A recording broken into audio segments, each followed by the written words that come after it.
Welcome back to HerStance, the podcast that looks at the world through the lens of groundbreaking women. Today, we're lacing up our sneakers and stepping onto the court with a woman who didn't just play the game, she changed it for everyone. This is the story of Billie Jean King, not just as a tennis champion, but as a feminist revolutionary. When you think of Billie Jean King, the mind often goes straight to 1973, the Battle of the Sexes. The media spectacle, the iconic image of her holding a racket, a triumphant grin on her face, having just defeated Bobby Riggs, the self-proclaimed chauvinist pig. But to understand the true impact of that moment, you have to look at what she was fighting for long before she stepped onto that court. Speaking of impacts, you can make an impact right now by showing your support for this podcast, by giving it 5 stars on whatever platform you listen, by using the support button on my website at herstancepodcast.buzzsprout.com, and following my Instagram or Facebook at HerStance with Sandra. There you can use the Linktree link to get digital products and sign up for my monthly newsletter. This community, this movement is growing, and together we are taking the vision, the passion, and the hard-fought battles won by the women featured on HerStance into the 21st century and beyond. Find all of the research links in the show notes, including the links to the outstanding tools I use to produce this podcast, and make waves with us. Now, back to our incredible story. Billie Jean Moffitt grew up in Long Beach, California, in a time when sports were a playground for men. She was an athlete from the start, a natural. But when she saw her first tennis court at age 11, something clicked. She saw a path, a place where she could use her drive and her competitive spirit. But even then, she saw the inequalities. The game was white and it was wealthy. At 12 years old, she had a thought that would become her life's mission. I'm going to change this game. And change it she did. In the late 1960s, she was a dominant force. She had won multiple Grand Slam titles, including Wimbledon. Now, for those who may not know tennis, a Grand Slam tournament is one of the 4 most important and prestigious annual tennis competitions. The Australian Open, played in Melbourne in January.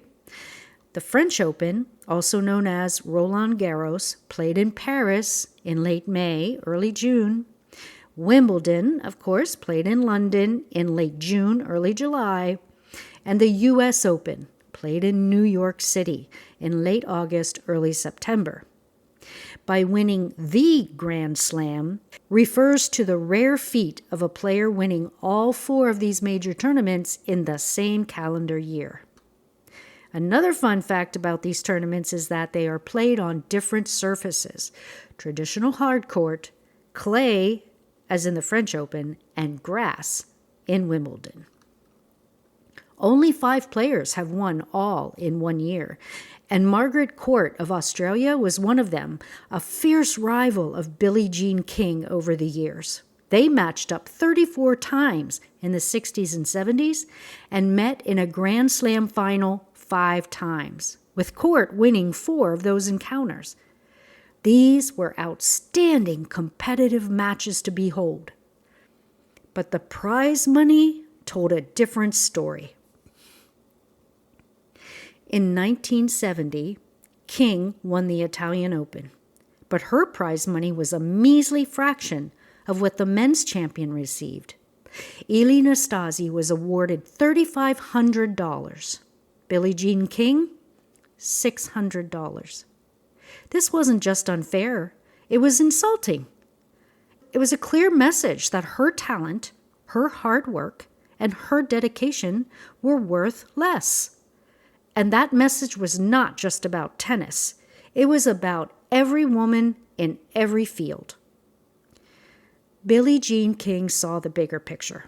She understood that this wasn't just about a few dollars more for her. It was about equal pay, equal recognition, and equal opportunity for all women. And she wasn't afraid to fight for it. In 1970, with the help of Gladys Heldman, she led a group of 9 female players, known as the Original 9, to break away from the traditional tennis establishment. They signed $1 contracts with Heldman's new women's circuit, creating the Virginia Slims Tour. It was a radical act of defiance. They were told they would fail, that they were risking their careers. But they knew what was at stake. They were creating their own table when they weren't invited to sit at the men's. This was a direct, unapologetic act of feminist rebellion. They weren't just playing for themselves. They were playing for a future where women could be professionals, where they could be compensated fairly for their work. And this leads us back to 1973. The Battle of the Sexes was not just a tennis match. It was a cultural event. Bobby Riggs, a former men's champion at 55 years old, was a caricature of male chauvinism, and he was the perfect foil.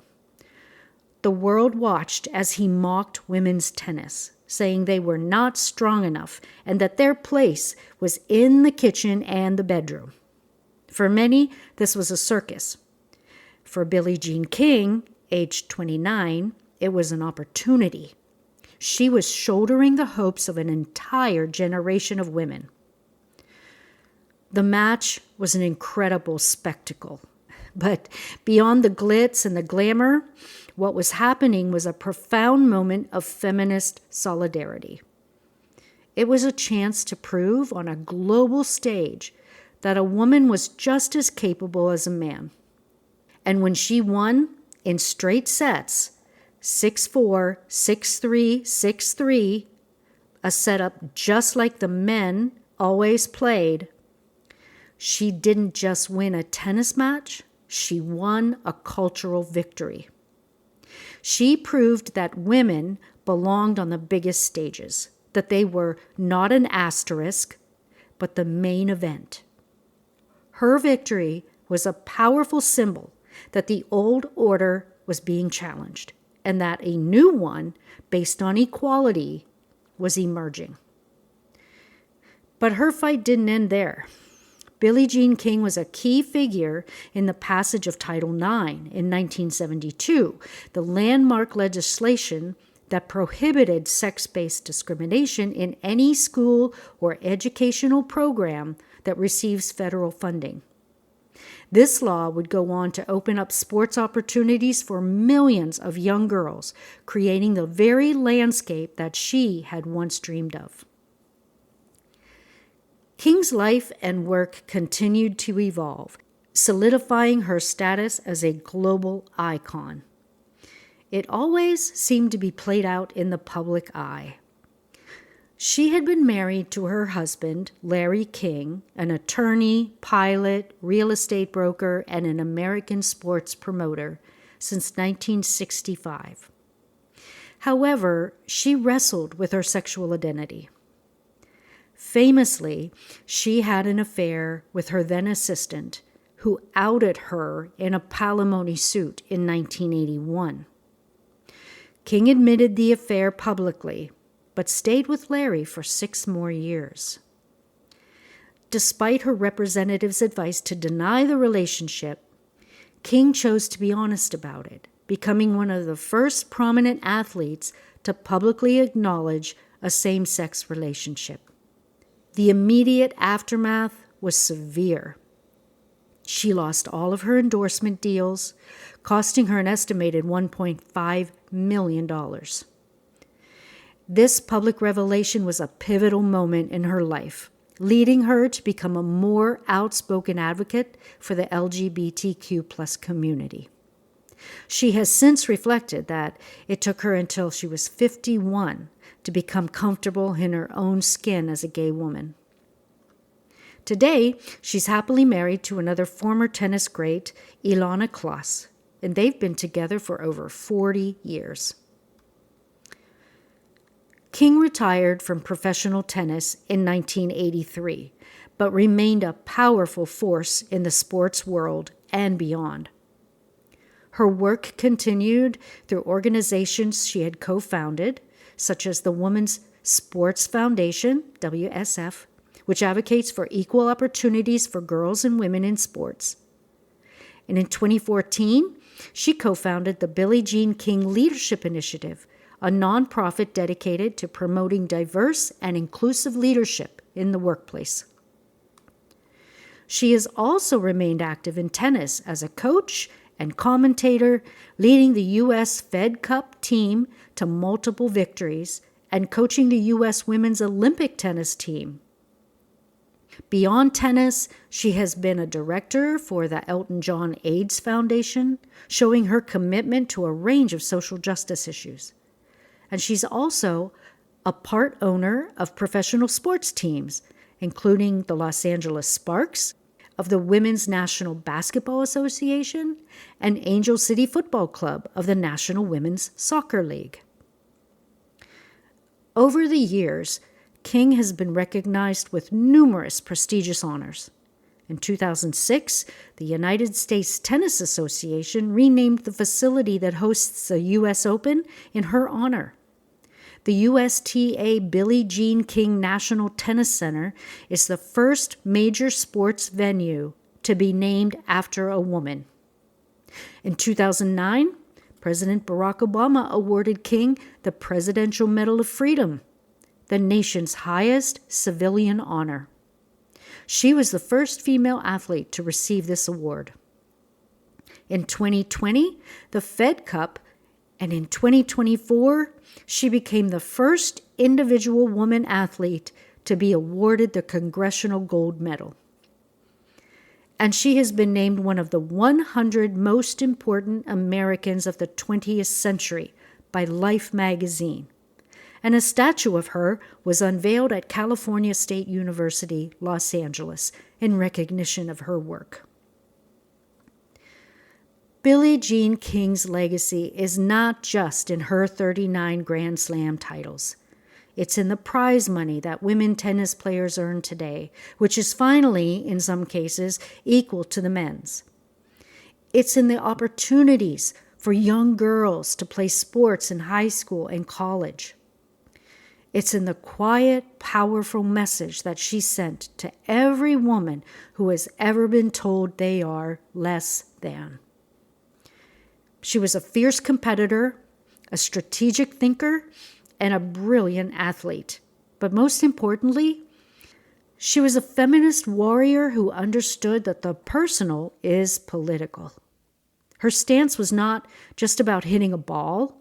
It was about hitting back at a world that tried to put women in their place. And in doing so, she cleared a path for all of us to stand a little taller, with our heads held high and our rackets or our voices ready to take on the world.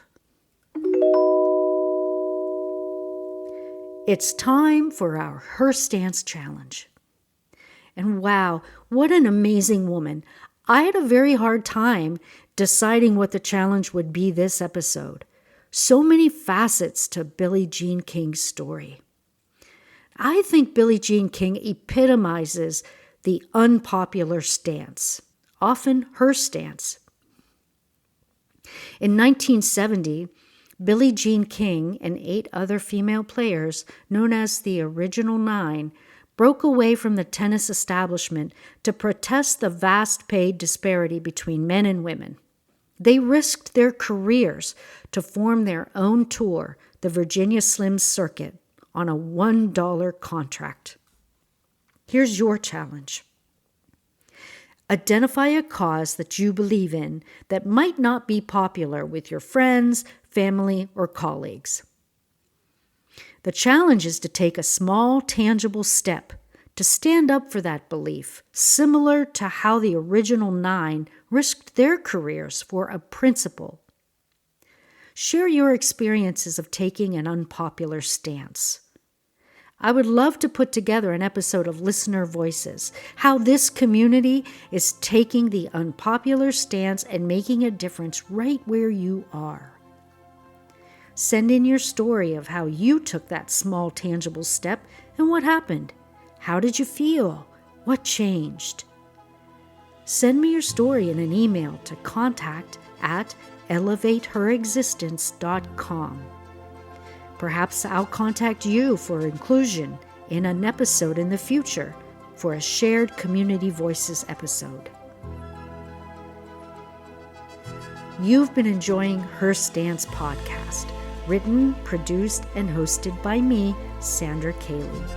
You can follow me on Instagram and Facebook at HerStance with Sandra.